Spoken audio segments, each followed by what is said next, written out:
Bienvenidos amigos otra vez a este es el video de la última clase de teología de este semestre. Terminamos hoy el Antiguo Testamento. Vamos a ver el último profeta mayor, que es Daniel, y los demás profetas menores en esta clase. Entonces empezamos con Daniel. Daniel es un profeta único realmente en el esquema de los profetas. En cuanto a lo que yo mencioné acerca de los profetas tenían un ministerio. El ministerio principal de los profetas fue ser enviados a diferentes naciones y gobernantes principalmente para llamarlos al arrepentimiento. Este fue el principal trabajo de los profetas. Entonces ellos tenían este ministerio y entonces muchas veces no fueron recibidos bien, ni escuchados, ni tomados en cuenta.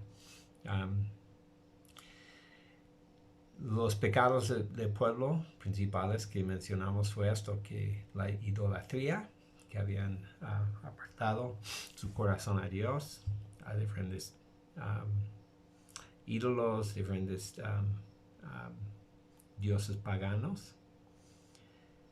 Otro fue fallar en el liderazgo de las naciones. Entonces llamaron mucha atención a esto. La injusticia también en contra de los pobres y de los indefensos. Este fue otra cosa que llamaron mucho la atención. Entonces siempre los llaman al arrepentimiento, a volver a Dios, hasta en términos así claros y directos. Vuélvanse a mí y yo los perdonaré. Entonces fue la intención de Dios de perdonarlos y de restaurarlos. Y es la última cosa. Los profetas anunciaron juicio si no lo harían. Y finalmente anuncian al final una restauración de un remanente. Remanentes son los que finalmente sobrevivan y regresen y son restaurados en el pacto con Dios. Entonces, Daniel es un poquito diferente, porque Daniel es un profeta que tiene dos secciones. De hecho, en el bosquejo que tenemos, la primera sección, primeros 6 capítulos, hablan de cosas históricas principalmente. Aunque insertado hay algunos mensajes proféticos que Dios quiso revelar. Entonces, segunda parte de 7 a 12 son diferentes profecías, visiones que tenía Daniel acerca de naciones y acerca de fin del mundo, los últimos tiempos. Entonces, él no fue enviado directamente a una nación para llamarlos al arrepentimiento. Entonces, esta es la diferencia entre Daniel. Y contiene gran parte unos acontecimientos históricos con Daniel y sus amigos y con los reyes de su tiempo, principalmente los reyes de Babilonia. Entonces, es interesante el libro, Daniel. De hecho, voy a hacer un comentario cuando vemos porciones del libro, que ha sido un libro polémico en la Biblia, porque las profecías de Daniel son tan exactos que muchos estudiados creen que Daniel fue escrito mucho tiempo después, porque cómo podía predecir el futuro de naciones y reyes con tanta claridad antes de que sucedió. Entonces lo ven como un fraude que realmente no debería estar en la vida. Entonces, nosotros creemos que Daniel sí existió y vivió en el tiempo que dice, y fue escrito en el tiempo que dice, y que es una prueba de la sobrenatural de Dios y sobrenatural de las escrituras, ¿no? Entonces, si ven a sus notas, vamos a ver el bosquejo aquí. Dice, autor de este libro es Daniel. De hecho, sabemos esto porque se escribió en primera persona. Entonces, él escribió como si fuera él diciendo lo que sucedió en su propia vida. ¿Ok? Y fecha, 535. Mira, ese es cuando terminó. ¿Ok? Ese es prácticamente el fin del ministerio de Daniel. Es cuando ya los reyes de Persia están ya en posición y él está sirviendo no el rey de Babilonia, sino el rey de Persia. Entonces, pero dice, habla de eventos que ocurrieron entre 605 y 535. Entonces, estamos hablando de 70 años de ministerio, 70 años que estuvo así en este relato. Propósito de temas principales. El propósito fue de dar un relato histórico de los acontecimientos de los judíos fieles que vivieron en la cautividad y mostraron cómo Dios es fiel. Y mostrar cómo Dios es fiel, soberano sobre todo lo que pasa en las naciones. Dios controla el destino de reyes y naciones y al mismo tiempo cuida de su pueblo. Entonces, propósito. Versículo clave. Vamos a ver esto en un rato en el contexto, pero no hay ningún sabio, ni hechicero, ni mago, ni adivino que pueda explicarle a su majestad el misterio que le preocupa. Pero hay un Dios en el cielo que revela los misterios. Ese Dios le ha mostrado a usted lo que tendrá lugar en los días venideros. Entonces, muy importante porción de la Biblia aquí, con el rey tenía un sueño y no podía recordar ni el sueño ni el significado. Entonces, solo Daniel, con la ayuda de Dios, podía hacerlo. Entonces, vemos el bosquejo que mencioné, la vida de Daniel. Podemos decir, principalmente Daniel y sus amigos están aquí en capítulos 1 a 6 y las visiones de Daniel de capítulos 7 a 12. Entonces, eso es como recordar fácilmente el libro de Daniel. 2 secciones. Resumen. Este libro cuenta la historia primero de Daniel y sus 3 amigos, cómo Dios los salvó de la muerte por su fidelidad y lealtad a Dios. Son ejemplos para todos nosotros, especialmente si nos encontramos en situaciones de pruebas que quieren comprometer nuestra fe. La segunda parte del libro es igualmente sorprendente por las profecías que contiene. Daniel es dado muchas palabras que hablan del destino de naciones y reinos hasta los tiempos finales del mundo. Estas visiones dieron al pueblo de Israel la fe necesaria para mantenerse fiel en la cautividad y luego en la libertad. Mencioné esto, la última clase, que estas profecías fueron dadas primero al pueblo judío. Entonces son parte de las escrituras del pueblo judío y llegaron en los tiempos de cautiverio.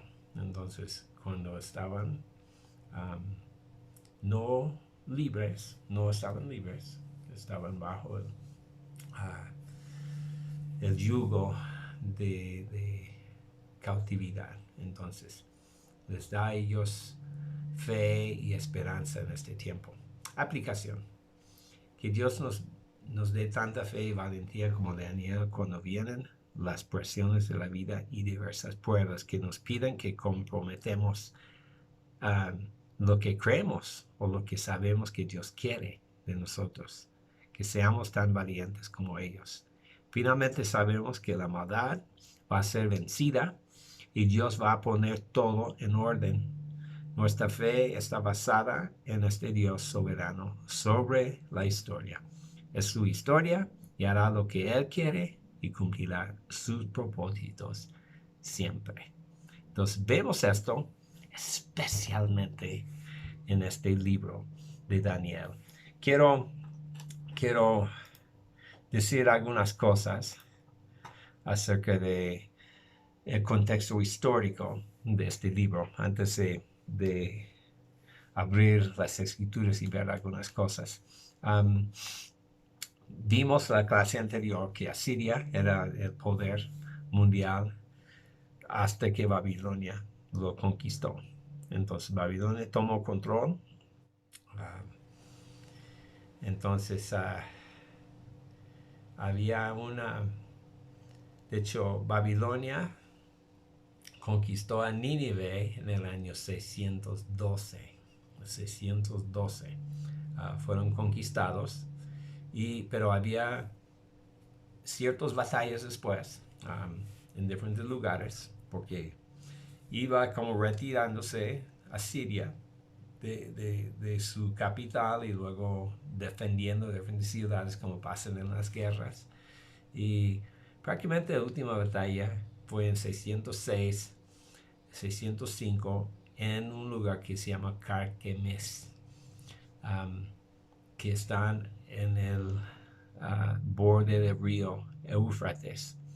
Y lo que sucedió es que Egipto, que antes era vasallo de Asiria, se juntó con los restos del ejército de Asiria y combatieron en contra de Babilonia en esta fecha, 606. Y fueron derrotados. De hecho, fueron derrotados completamente. Dicen de esa batalla que ningún soldado de Egipto o de Asiria regresó a casa. Ninguno. Fueron destruidos por completo. Por completo. Entonces, en esta batalla, cuyo general era el hijo del rey de Babilonia. El rey de Babilonia se llamaba, estoy olvidando su nombre, pero este general se llama Nabucodonosor. Entonces, ese era el hijo del rey. Y tomó la decisión, porque estaban ahí a punto, invadieron a Palestina, invadieron a Judá y efectivamente conquistaron a Judá. Judá estaba ya bajo el control totalmente de Babilonia. Recuerden que el reino del norte, Israel, ya no existe. Entonces, tomaron control de toda esta región. Entonces, desde Siria hasta el borde de Egipto. Prácticamente Egipto está incluido también, vasallos de Babilonia. Y en este momento de la conquista llevaron a Babilonia los buenos los nobles y más inteligentes, educados de los judíos, y fueron llevados a Babilonia. Y entre ellos fue un profeta que se llama, un joven que se llama Daniel, que llegó a ser un gran profeta. Pero un joven cuando lo llevaron.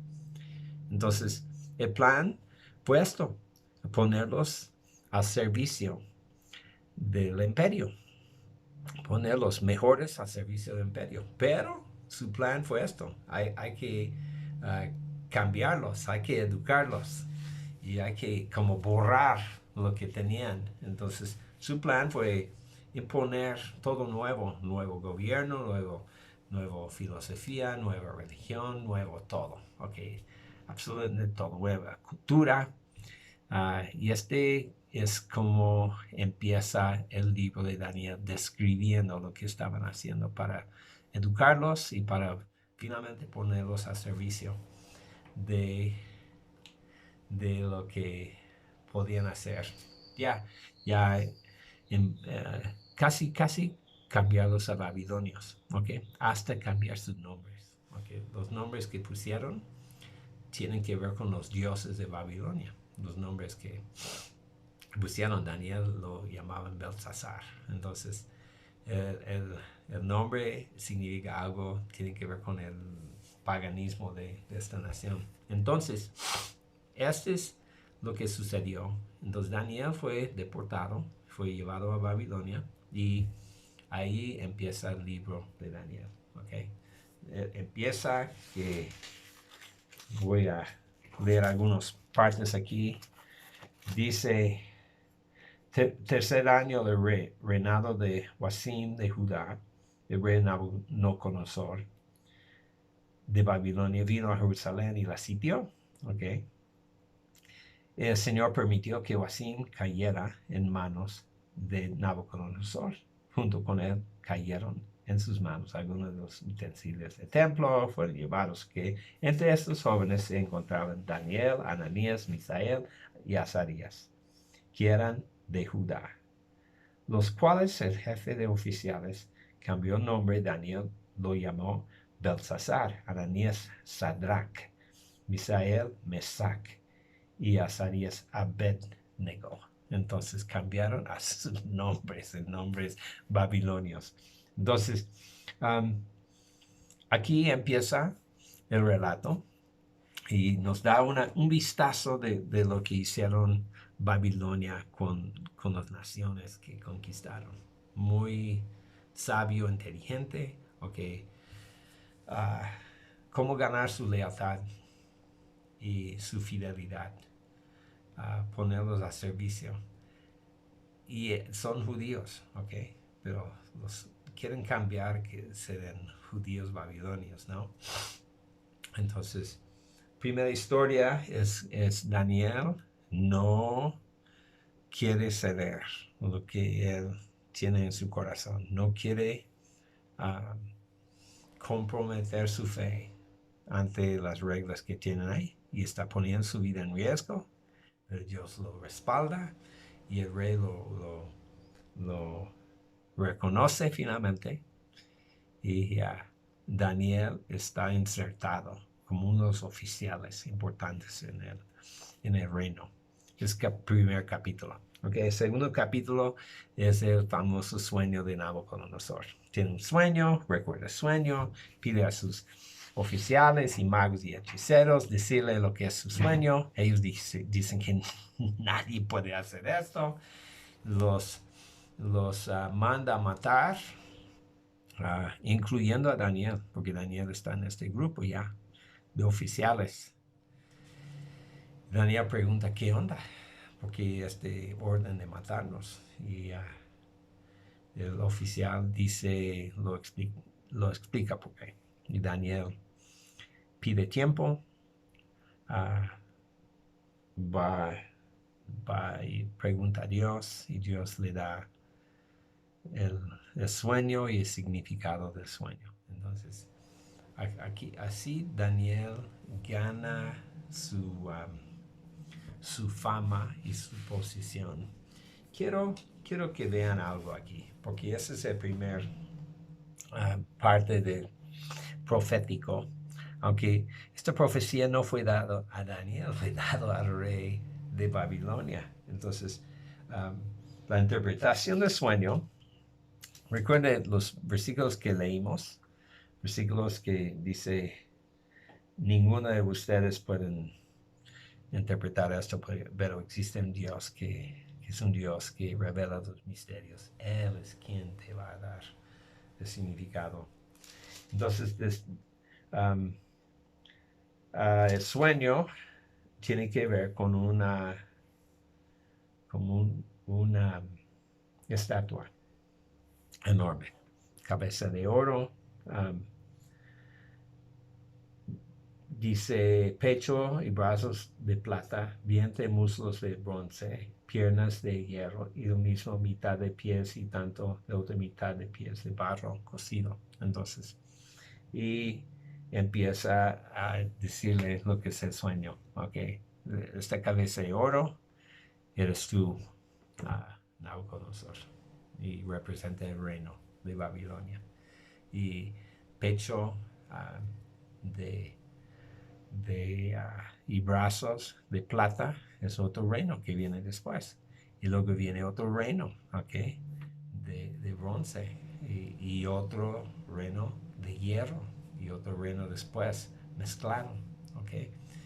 Y lo que pasa con este, dice, ve una piedra que viene y golpea la estatua y se convierte esta roca en una montaña grande que llena toda la tierra. Entonces,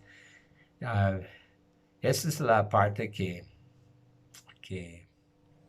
los estudiados no aceptan, porque habla de Babilonia, de Persia, de Grecia, de Roma y del mundo político después, que es mezclado. Y luego habla de un reino que, de hecho, quiero leer lo que dice acerca del último reino. Dice versículo 44, en los días de esos reyes, el Dios del cielo establecerá un reino que jamás será destruido ni entregado a otro pueblo, sino que permanecerá para siempre y hará pedazos esos reinos. Tal es el sentido del sueño que la roca que desprendía de una montaña, roca que sin la intervención de nadie hizo añicos al hierro, al bronce, plata y oro. El gran Dios le ha mostrado su majestad lo que tendrá lugar en el futuro. El sueño es verdadero y esta interpretación digna de confianza. Entonces, ese es el primer como encuentro de Daniel con el rey. Obviamente el rey, dice el rey puso a Daniel en un puesto prominente y lo colmó de regalos y lo nombró gobernador de todas las provincias de Babilonia, jefe de todos los sabios. Entonces, Daniel llega a ser como segundo en el reino ahorita. Está encargado de todos. Todavía es un joven. ¿Ok? Capítulo 3, el horno en llamas. Es la historia tal vez icónico de intervención de Dios, salvación en el Antiguo Testamento. Tres jóvenes que desobedecieron el rey. Absolutamente dijo, no te vamos a obedecer. Y nos puede echar en el horno y Dios nos puede salvar, pero aún si no nos salva, no te obedeceremos. Entonces, interesante, capítulo 4, otro sueño del rey Nabucodonosor que cumplió a pie de la letra, que tiene que ver con su propia vida. Al final de esto, son mis pasajes favoritos de la Biblia. Cuando el rey dice en capítulo 4, 34, pasado este tiempo, yo Nabucodonosor elevé los ojos al cielo, recobré el juicio. Entonces alabé al Altísimo, honré y glorifiqué a que vive para siempre. Su dominio es eterno, su reino permanece para siempre. Ninguno de los pueblos de la tierra merece ser tomado en cuenta. Dios hace lo que quiere con los poderes celestiales y con los pueblos de la tierra. No hay quien se oponga a su poder, ni quien le pide cuentas de sus actos. Entonces, qué declaración tan fuerte de un rey pagano acerca de Dios. Una declaración súper importante. Siguiente capítulo habla de mucho más adelante, otro rey, y termina con Daniel en la fosa de leones. Y todas esas son historias icónicas, muy, muy famosas en la Biblia. Daniel en la fosa de los leones. Este último es bajo el rey Darío. El rey Darío es el segundo rey o tercer rey de Persia. Entonces estamos hablando de mucho tiempo después que este rey finalmente sacó a Daniel de la fosa. Después de esto, entramos en la segunda parte de Daniel, cuando habla de diferentes visiones que tenía. Primera visión fue de 4 bestias. 4 bestias que, que él ve son muy, muy interesantes. Dice, por ejemplo, la primera de ellas parecía a un león, pero sus alas eran de un águila. Mientras yo lo observaba, le arrancaron las alas, levantaron el suelo y la obligaron a pararse sobre sus patas. Okay. Todo esto es profético, porque el primer bestia es Babilonia, segunda bestia es Persia, tercera bestia es Grecia y el cuarto es Roma. Entonces son los 4 reinos que vio en la estatua del sueño del rey. ¿Ok? Habla aquí acerca de diferentes visiones que tenía. Uno tiene que ver en este mismo capítulo acerca de Jesús, cuando después de venir a la tierra, de hecho, este capítulo 7 es un capítulo súper importante para la iglesia, porque al final dice, de hecho, hasta aquí interpreta su primera visión. Dice lo que son las bestias. Ok, dice. Último bestia dice: hablarán contra el Altísimo, oprimirá a sus santos.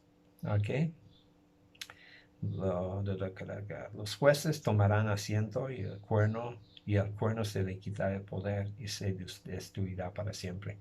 Este está hablando de cosas proféticas del último tiempo. Y luego dice: entonces se le dará a los santos que son el pueblo del Altísimo la majestad y el poder, la grandeza de los reinos. Y su reino será un reino eterno y lo adorarán y obedecerán todos los gobernantes de la tierra. Y esto tiene que ver con la roca que destruyó la estatua, destruyó los reinos de la tierra, llegó a ser el reino permanente y es el reino de los santos del Altísimo, de lo cual pertenecemos nosotros. Vamos a heredar un reino, ¿sí? Aquí visión del carnero y macho corrío, tiene que ver con cosas del fin del mundo. Hay diferentes capítulo 9 habla de 70 semanas. Este también tiene que ver con el fin del mundo. Y hay varios más. Entonces, Daniel, súper importante. Si quieres estudiar escatología, que vamos a ver brevemente en este curso, escatología, vamos a ver algo que está aquí en los capítulos de Daniel. ¿Ok? Entonces, rápidamente vimos algo de Daniel. Vamos a siguiente libro. Ahora entramos en lo que llamamos los profetas menores. ¿Ok? Siguiente profeta es Oseas, último profeta a la nación de Israel. ¿Ok? Antes de que cayera en el año 722, está profetizando. ¿Qué está profetizando? Vuélvanse a mí, vuélvanse a mí, vuélvanse, arrepiéntanse, vuélvanse a mí. Este profeta es también algo especial, ¿ok? Dice propósito, la historia del profeta ilustra el amor de Dios por su pueblo pecaminoso, ¿ok? Versículo clave es Oseas 3:1, voy a leerlo. Dice: me habló una vez más el Señor y me dijo: ve y ama a esa mujer adúltera, que es amante de otro. Ámala como ama el Señor a los israelitas, aunque se hayan vuelto a dioses ajenos y se deleitan con las tortas de pasas que les ofrecen. Entonces, La historia de este profeta es esto, que Dios usa la misma vida de Oseas como un ejemplo de lo que él está haciendo con su pueblo, que le está rechazando, porque le ordena al profeta de casarse con una prostituta. Y cuando tienen hijos, los hijos tienen nombres proféticos, ¿ok? Los nombres proféticos de los hijos. Uh, y luego esta mujer es infiel y se va y empieza a prostituirse otra vez. A tal grado que está siendo vendida como una esclava y Dios ordena al profeta de ir y comprarla y regresarla con él. Y esa es la historia de Dios con Israel, la historia de Dios. Entonces, misma vida del profeta cuenta la historia triste de Dios con su pueblo. Entonces, bosquejo del libro, Amor incondicional de Dios. Primera parte, la vida de Oseas y Gomer, la historia de Israel en un matrimonio. Oseas empieza su ministerio con su matrimonio en capítulo 1. Su matrimonio fracasa en capítulo 2. Su matrimonio es restaurado en capítulo 3. Entonces, el resto del libro habla de por qué, de la infidelidad del pueblo de Dios. Dice que no hay verdad, lealtad ni conocimiento. Hay un ciclo vicioso de religión vacía. El juicio viene, Dios hace duelo y bendiciones para el verdadero arrepentimiento. Entonces, igual en este profeta, hay una restauración al final. Resumen, Dios manda a Oseas casarse con una prostituta que fue infiel a él y le causara muchas angustias. Gomer perdió el interés en su marido y fue en búsqueda de otros amantes, regresando a la vida de prostituta. Este profeta es una parábola viva que ilustra la relación de Dios con su amado pueblo. De igual manera, la nación de Israel fue infiel a Dios. La relación entre Oseas y Gomer es simbólica, la relación de Dios con su pueblo escogido.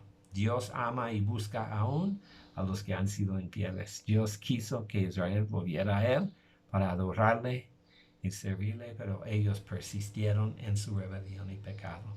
En este libro, Israel sigue rebelde e ignorante, sufriendo por su desobediencia. Aplicación: esta es una historia de amor incondicional de Dios y la desobediencia e idolatría de los que Dios ama. Igual como Oseas buscaba a su esposa fiel, Dios nos persigue con su amor.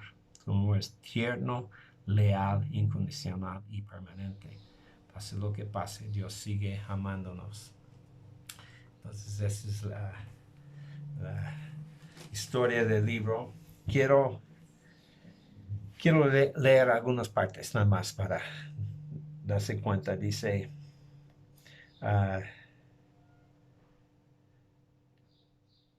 dice en capítulo 1, versículo 2, ve y toma por esposa una prostituta y ten con ella hijos de prostitución, porque el país se ha prostituido por completo, se ha apartado del Señor.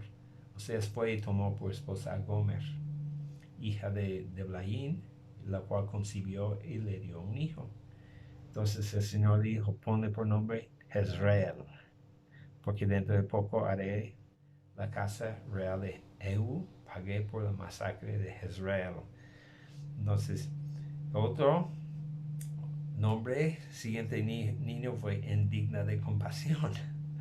Entonces, el tercer hijo, su nombre es pueblo ajeno. Entonces, ok. El siguiente capítulo se va, ok. Se va a su esposa. En el capítulo 3 dice, me habló una vez más el Señor y me dijo, ve y ama a esta mujer adúltera que es amante de otro. Ámala como ama el Señor a los israelitas, aunque se haya vuelto a dioses ajenos y se le dé tan con las tortas de paz que ofrecen. Compré entonces a esa mujer por 15 monedas de plata y una carga y media de cebada. Y dije, vas a vivir conmigo mucho tiempo, pero sin prostituirte. No tendrás relación sexual con ningún hombre, ni te voy a tocar. Entonces, muy bien. Esta es la historia, como la parábola de profeta. Y ¿qué dice Dios?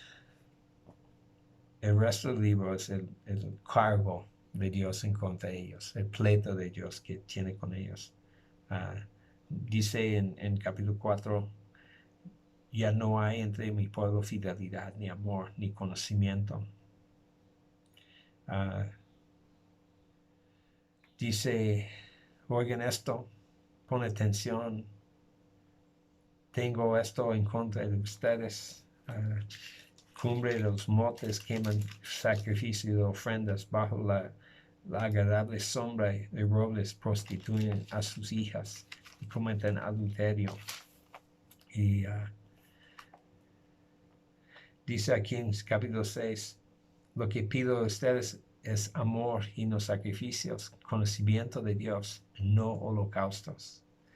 Y más bien dice, han quebrantado mi pacto, se han rebelado contra mí y ahora vienen a suplicarme, Dios. Pero Israel ha rechazado el bien, así que un enemigo los perseguirá. Y al final, quiero que escuchen algo. Al final, último capítulo, ok, quiero que escuchen. Vuélvete, Israel, al Señor tu Dios. Piensa bien lo que le dirás, y vuélvete al Señor con este ruego. Perdónanos nuestra perversidad y recibimos con benevolencia, pues queremos ofrecerte el fruto de nuestros labios. Dice, yo corregiré su rebeldía y los amaré de pura gracia, porque mi ira contra ellos se ha calmado. Yo seré para Dios, para Israel como el rocío, y le haré florecer como el lirio. Unirá sus raíces como cedro del Líbano. Entonces habla de una restauración, pero al final dice, vuélvete a mí, porque los amo. Entonces esa es la historia de Oseas. Joel, siguiente libro, vamos a brincar ya. Joel, profeta, hijo de Petuel, fue profeta de Judá entre 835 y 796. Entonces, bastante tiempo antes de todo esto que hablamos, hay un profeta que fue llevado a Judá. ¿Ok? Joel dice, el ministerio de Joel fue para llamar a Judá al arrepentimiento. Indica que los juicios de Dios son para corregirlos, no destruirlos. Su pueblo regresará en obediencia. Dios lo bendeciría otra vez. Por eso las futuras bendiciones de Dios ocupan un lugar importante en el libro de Joel. Versículo clave, Joel capítulo 2, de 12 a 13, dice, ahora bien, afirma el Señor, vuélvanse a mí de todo corazón, con ayunos, llantos y lamentos. Rásquense el corazón y no las vestiduras. Vuélvanse al Señor su Dios, porque Él es bondadoso y compasivo, lento para la ira y lleno de amor. Cambia de parecer y no castiga. Entonces, esto es el corazón de Dios. Vuélvanse a mí, obedecen, arrepiéntense y yo los voy a perdonar y restaurar. Este es en una cápsula el mensaje de los profetas, así en esos dos versículos que leímos. Entonces, Joel tiene dos partes, la plaga de langostas, que es 1 a 2:27, y este habla de varios tiempos de juicios que Dios había pasado a la nación. Y cuando habla de langostas, es simbólico a ejércitos que invadieron el país, que unas guerras que tenía que pasar. Entonces, por eso pueden pegar este profeta a unas guerras que habían pasado. No porque dio como cita de cuál rey estaba en el trono cuando estaba profetizando. Entonces, vamos a ver el resumen. Dice para Joel, la plaga del langosta fue un juicio de Dios. Llamó a la gente al arrepentimiento, volviéndose a Dios. Dios los escuchó y prometió perdonarlos y restaurar el pueblo. Aquí en Joel encontramos la promesa de Pentecostés, que está citado en el libro de Hechos. Pedro declaró esta profecía cumplida en el día en que Jerusalén Dios derramó su espíritu. Esta promesa lleva a Joel a otra profecía que se trata de los juicios finales de Dios sobre la humanidad. Entonces, está en capítulo 2 que voy a leer lo que menciona aquí, que Pedro mencionó el día de Pentecostés. Dice, después de esto, derramaré mi espíritu sobre todo género humano. Los hijos y las hijas de ustedes profetizarán, tendrán sueños los ancianos y visiones los jóvenes. En esos días derramaré mi espíritu aún sobre los siervos y las siervas. Entonces, esa es parte de la profecía de Joel que Pedro citó en el día de Pentecostés cuando derramó su espíritu sobre los discípulos que estaban en Jerusalén. Está bien, aplicación.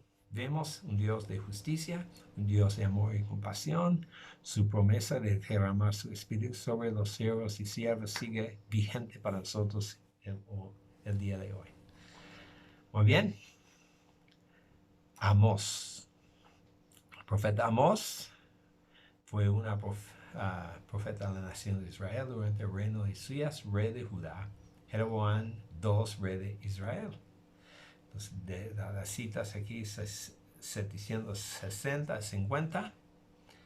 Amós fue enviado a Israel, a un Israel que se había desviado del camino de Dios. Israel fue una nación de maldad, violencia e idolatría. Sin embargo, pensaban que disfrutaban de la protección y favor de Dios, simplemente porque eran del pueblo escogido de Dios. El propósito del ministerio de Amós fue quitar esta ilusión, amonestándolos del juicio de Dios que iba a caer sobre ellos debido a sus pecados. Entonces aquí tienen varios versículos claves que no vamos a leer, pero vemos el bosquejo. Amós denuncia a los pecados de Israel. Primeros 2 capítulos, juicio de Dios sobre las naciones. Capítulos 3-6, juicio sobre Israel. Y 7-9, visiones del juicio venidero. Resumen. El juicio venidero que anunciamos es terrible, diseñado a llamar a las naciones al arrepentimiento. Este castigo viene porque no han vuelto a Dios ni le hicieron caso. Dios los ha castigado por sus pecados vez tras vez, pero sin un verdadero arrepentimiento. Entonces su destrucción final vendrá. Mensaje o aplicación, dice el mensaje de los profetas realmente es la misericordia de Dios, diseñada para salvar a su pueblo del dolor de la destrucción. Es necesario hacer caso a Dios y volver a Él con un corazón sincero de arrepentimiento. Vamos a Abdías. El profeta Abdías. Yo mencioné la última vez que ese es el más difícil de pegar exactamente, porque no hay pistas de cómo poder colocarlo en el tiempo. Dice aquí, esta pequeña profecía tiene como propósito tratar con la nación de Edom por su odio hacia Judá. Pero su profecía no está limitada a Edom, sino a todas las naciones que recibirán su merecido castigo mientras los fieles de Dios gozarán de sus bendiciones. Entonces, Abdías, capítulo, versículo es un capítulo, versículo 15. Dice, porque cercano está el día del Señor contra todas las naciones. Edom, como hiciste, se te hará, sobre tu cabeza recaerá tu merecido. Entonces, cuando la Biblia menciona el día del Señor, el día del Señor en los profetas es sinónimo con el día del juicio de Dios. Y muchas veces está usado como el día del juicio final, ¿okay? El día del juicio final que está mencionado en diferentes partes de la Biblia. Juicio final, cuando Dios pone a luz todo y trae orden a todo y juzga todo y cada uno recibe lo que necesita recibir. Se llama aquel día o el día del Señor que está mencionado aquí. Entonces, Edom, recuerdas que Edom son los descendientes del hijo de Abraham, que no, estoy hablando de Jacob y su hermano Isaú, perdón. Entonces, Jacob es el padre de los judíos y Isaú es Edom, ¿ok? Entonces son hermanos. Estas dos naciones deben ser hermanos y en base a esto son terribles enemigos.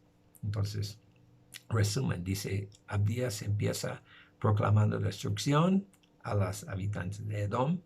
La razón es que cuando Judá necesitaba su ayuda, Edom no ayudó. Al contrario, Edom echó porra a los invasores para hacer la vida difícil para los judíos. Como resultado, Dios dice, como hiciste, se te hará. Abdías conecta el juicio sobre Edom a los juicios finales. Dios es fiel para cumplir su pacto con nosotros y también para castigar a sus enemigos. Ok, lección. Seguimos. Jonás, otro profeta famoso. Jonás es el autor durante la dominación de Siria en Israel. Dice 785. Algunos ponen esto hasta antes, unos años antes. Propósito mostrar tan grande y extensa es la gracia y misericordia de Dios. Versículo clave es Jonás, capítulo 4, versículo 11. A ver si lo encuentro. Dice, y de Nínive, una gran ciudad donde hay más que 120,000 personas que no distinguen su derecha y su izquierda y tanto ganado, no habría yo de compadecerme. Entonces,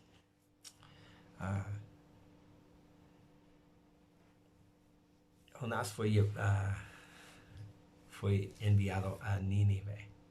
Nínive es capital de Asiria. Siria es el imperio en poder en este tiempo.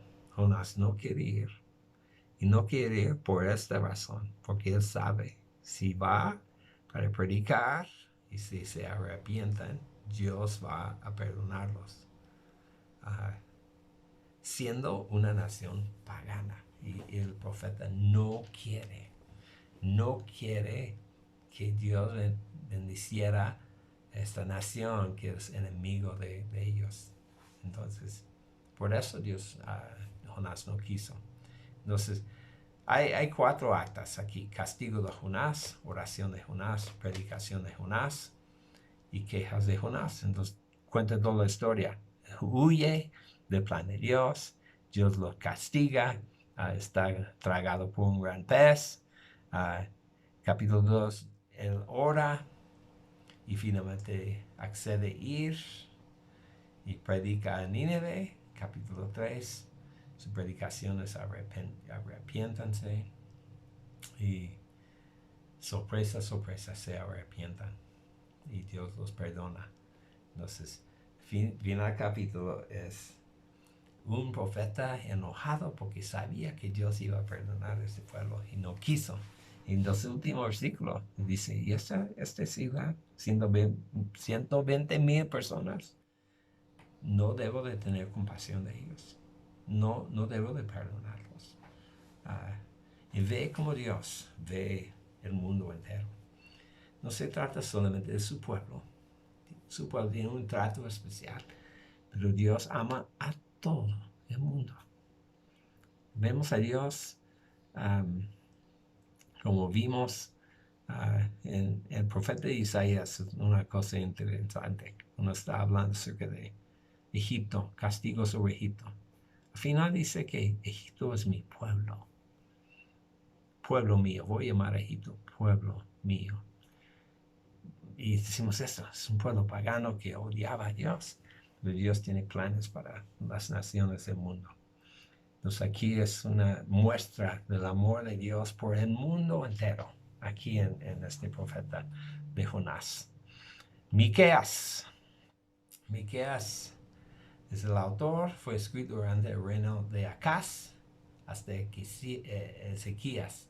Entonces también bastante tiempo, aquí 45 años como profeta. Miqueas fue profeta dando un mensaje de arrepentimiento, ofrece perdón a todos los que respondan a su voz. Entonces, Miqueas 6:8 es el versículo clave. Dice, ya se te ha declarado lo que es bueno, ya se te ha dicho lo que de ti espera, Señor, practicar la justicia, amar a la misericordia y humillarte ante Dios. Entonces es un versículo clave de la Biblia, lo que Dios quiere de nosotros. Bosquejo de Miqueas es primero juicio de los capitales de diferentes naciones. Número 2, juicio de los líderes gobernantes. Y tercer parte es juicios del pueblo. Nos vemos todo, naciones, gobernantes y pueblo. Están bajo la lupa en este profeta. Miqueas enfatiza la necesidad de justicia y paz. Como un abogado, litiga el caso de parte de Dios en contra de Israel y Judá, sus líderes y sus ciudadanos. Esparcido entre líneas hay profecías de Jesús el Mesías. Él será su rey y su gobernador, actuando en misericordia. Miqueas hace claro que Dios odia toda maldad, injusticia, idolatría y religión vacía. Aplicación: Dios juzga toda falsedad, quiere sinceridad, justicia y bondad. La verdadera fe en Dios produce esta bondad, compasión, justicia y humildad. Podemos agradarle a Dios cuando practicamos tales cosas en nuestras vidas. Muy bien, seguimos. Nahum. El autor se llama Nahum. Fue escrito durante el reinado de Josías, rey de Judá. El último buen rey de Judá, entre 640 y 600. Nahum profetiza en contra de Asiria durante un tiempo prolongado de opresión por parte de este imperio. Entonces, este es el enfoque, en contra de Asiria. Versículo clave, Nahum 1:7 a 14. Voy a leer algunas partes de esto. Dice, pero destruirá a Nínive como una inundación arrasadora, aún en las tinieblas perseguirá sus enemigos. Entonces, dice, versículo 12, así dice el Señor, aunque los asirios sean fuertes y numerosos, serán arrancados y morirán. Y a ti, Judá, aunque te he afligido, no volveré a afligirte. Voy a quebrar el yugo que te oprime, voy a romper tus ataduras. Pero acerca de ti, Nínive, el Señor ha decretado, no tendrás más hijos que perpetúen tu nombre. Extirparé de la casa de los dioses las imágenes talladas y los ídolos fundidos. Te voy a preparar una tumba, porque eres una infame. Entonces, juicio en contra de Asiria. Resumen, Nahum logra dos cosas con su profecía. Asiria recibe su advertencia, va a ser destruida. Judá recibe un consuelo sabiendo que su enemigo va a ser castigado. La aplicación, cualquiera que resista a Dios, finalmente tiene que enfrentar su enojo. Ningún rey o gobernante está impune.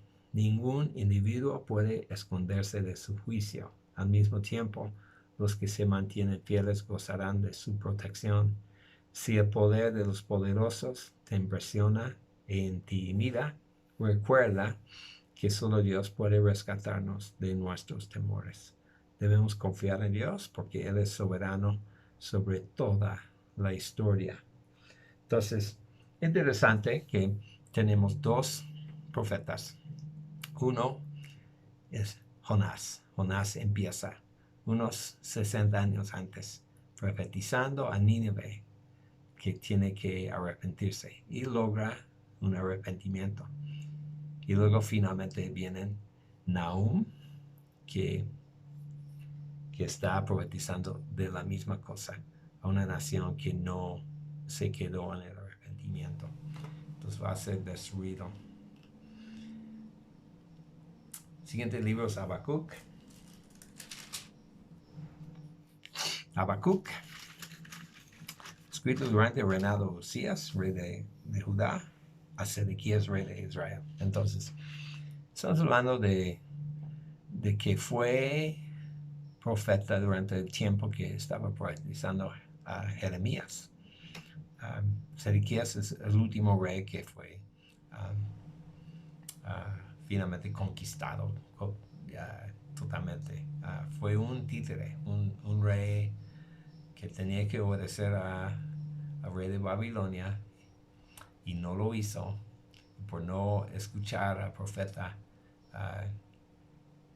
fue destruido. Y Jerusalén y Judá fue destruido. Entonces, ese propósito, Habacuc presenta la justicia absoluta de Dios en su trato con las naciones. Es un Dios que castiga iniquidad sin parcialidad. Dios tiene control del mundo a pesar de que parece que ha triunfado la maldad. Es muy importante reconocer que Dios tiene control, aun cuando vemos el mundo cayendo en la maldad.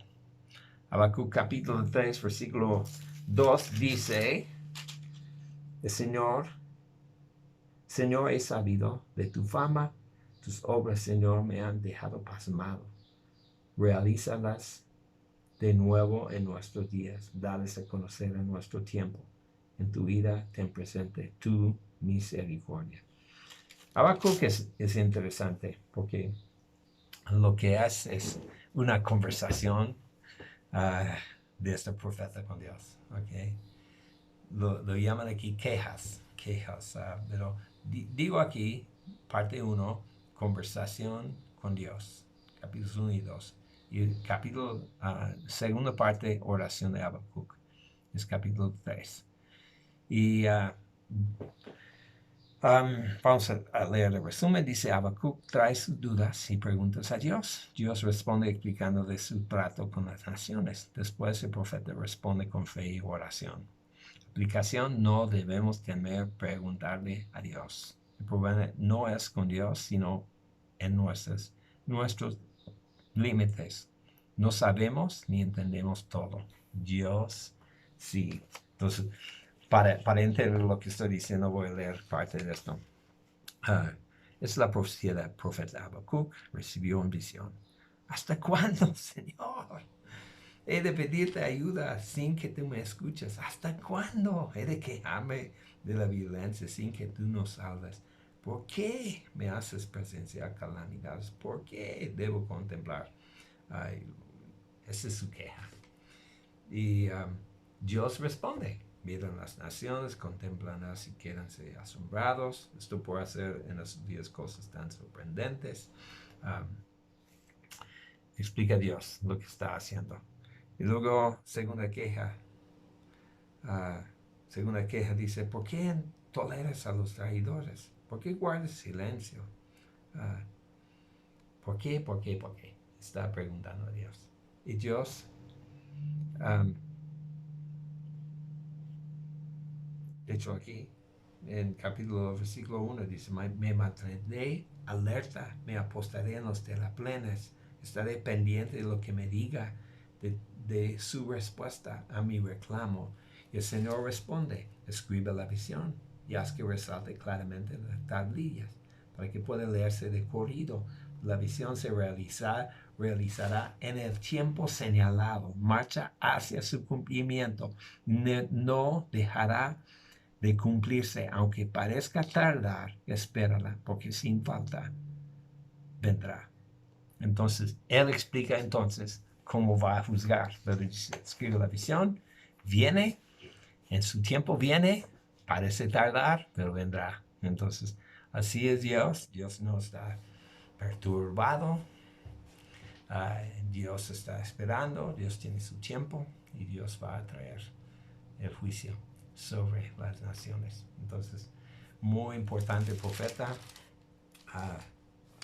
Siguiente profeta se llama Sofonías.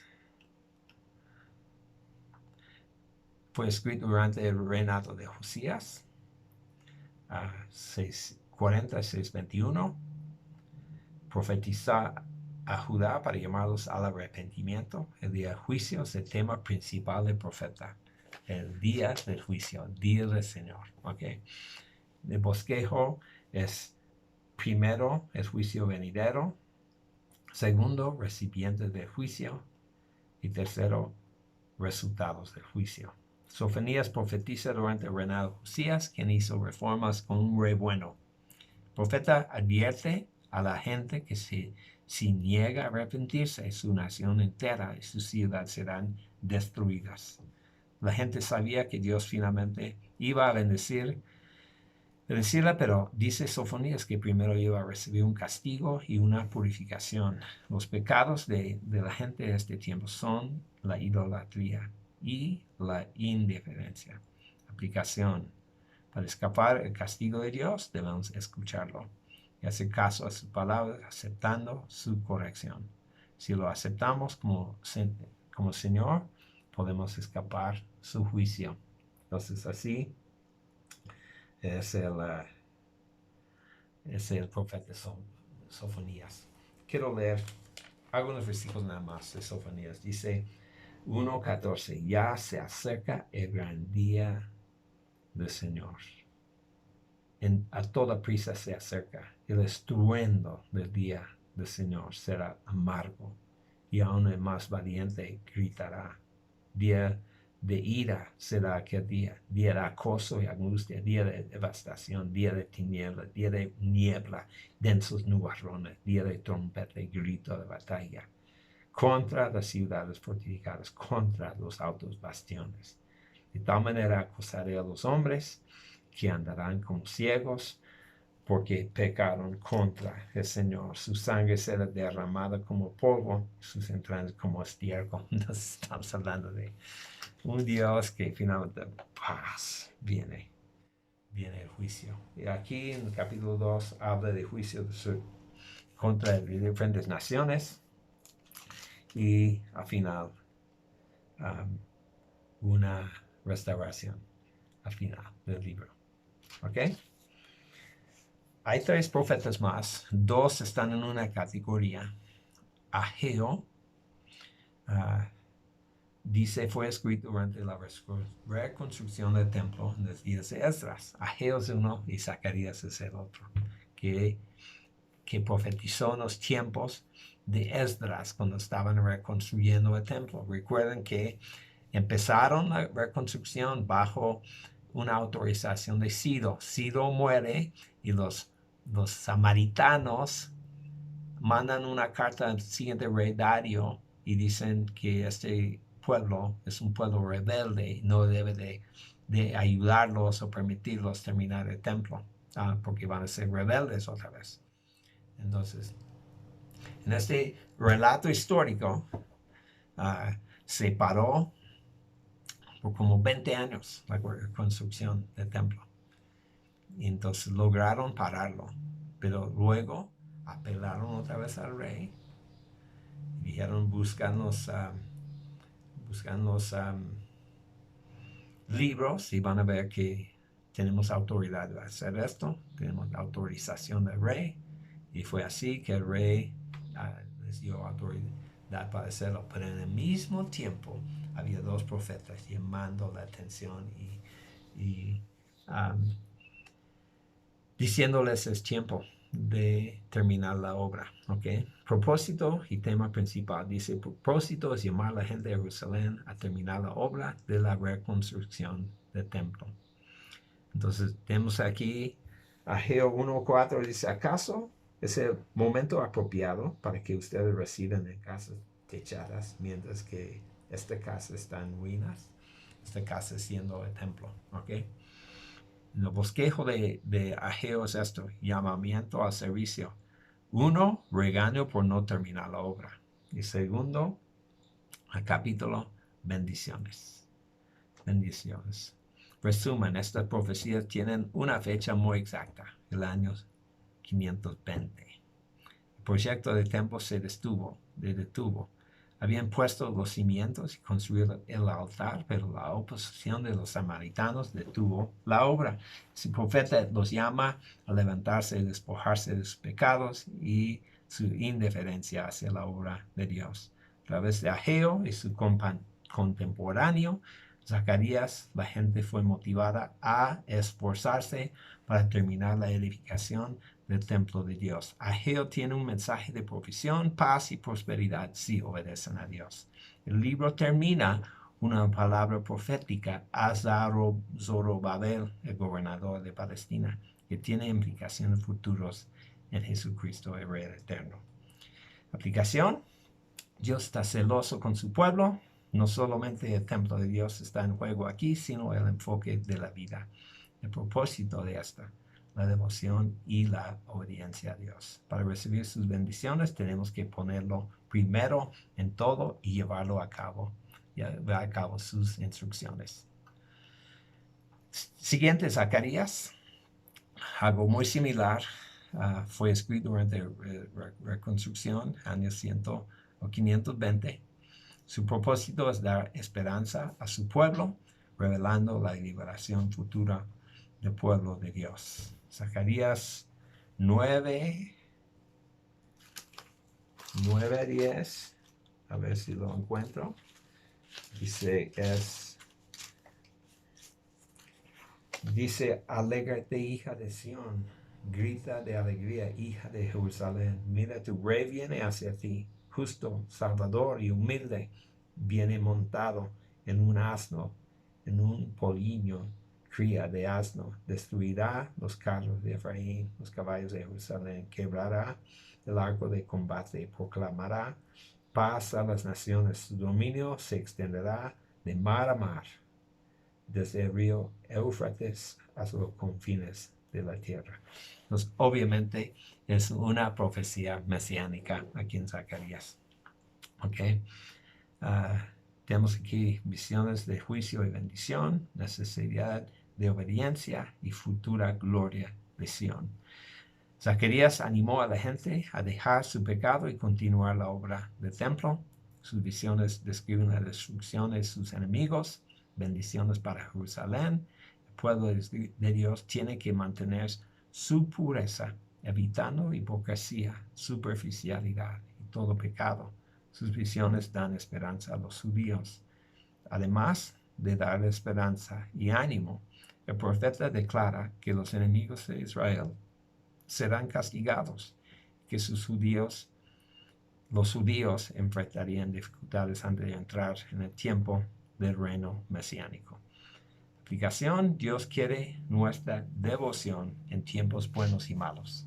Tenemos que confiar en Él aún enfrentando dificultades finalmente Dios recompensará a cada uno por lo que ha hecho.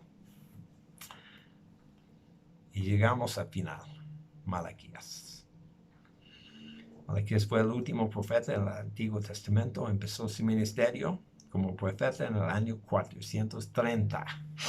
Su propósito es confrontar al pueblo con su palabra y restaurar su relación con Dios. Los temas principales son el amor a Dios, el pecado de los líderes, así como el del pueblo y la venida del Señor. Malaquías 4:1 dice: mira que ya viene día ardiente como un horno. Todos los soberbios y todos los malvados serán como paja, y aquel día les prenderá fuego hasta dejarlos sin raíz ni rama, dice el Señor Todopoderoso. Luego, pero para ustedes que temen mi nombre, se levantará el sol de justicia trayendo en sus rayos salud. Ustedes saldrán saltando como becerros recién alimentados. Entonces, está hablando acerca de aquel día, el día del Señor.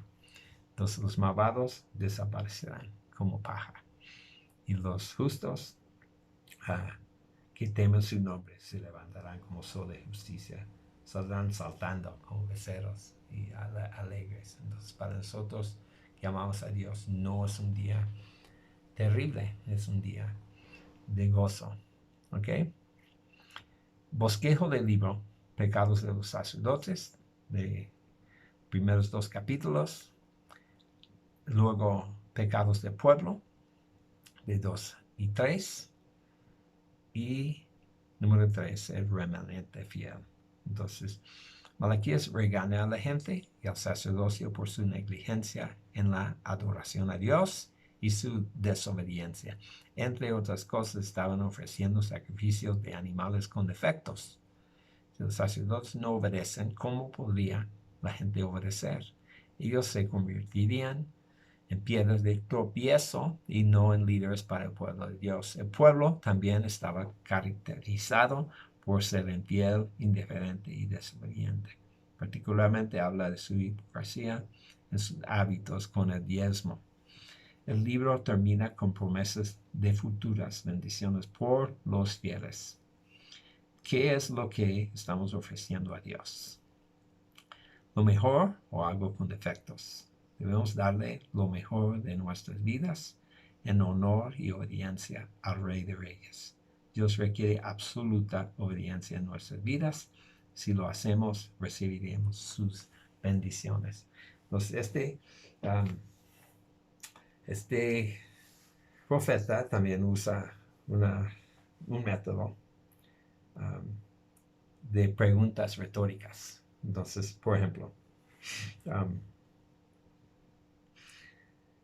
uno famoso aquí en el libro: yo soy el Señor, no cambio. Esto en capítulo 3:6 dice: desde la época de los antepasados se han apartado de mis preceptos y no los han guardado. Vuélvanse a mí y yo me volveré a ustedes, dice el Señor Todopoderoso. Pero ustedes replican: ¿en qué sentido tenemos que volvernos? Esa es la pregunta retórica.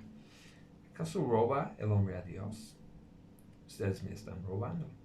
Todavía preguntan: ¿y en qué te robamos?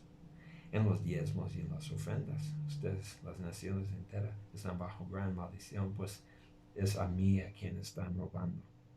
Traigan íntegro el diezmo para los fondos del templo, y así habrá alimento en mi casa. Pruébanme en esto, dice el Señor, y vean si no abro las compuertas del cielo y derramo sobre ustedes bendición hasta que sobreabunda. Entonces, son así las preguntas de este profeta, preguntas retóricas. Y son preguntas con la respuesta que es dada inmediatamente. Entonces, un profeta importante. Termina el libro y termina el Antiguo Testamento. Dice: estoy por enviarles el profeta Elías antes de que llegue el día del Señor, el día grande y terrible. Él hará que los padres se reconcilien con sus hijos y los hijos con sus padres.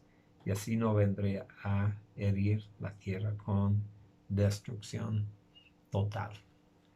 Entonces, una profecía de una restauración, hasta restauración familiar. Entonces, así termina el Antiguo Testamento. Vimos rápidamente los profetas. Muchos tienen el mismo enfoque. Casi siempre es arrepiéntanse para ser sanados y no caer en la destrucción. Anuncia el juicio de Dios, anuncia destrucción de Dios y también anuncia una restauración de un remanente después. Muchos profetas. Entonces, bendiciones, hermanos. Voy a enviarles ya pronto el examen final con instrucciones. Y así termina este clase para este semestre. Bendiciones a todos ustedes. Ha sido un gozo estar con ustedes en estos tiempos. Bye bye.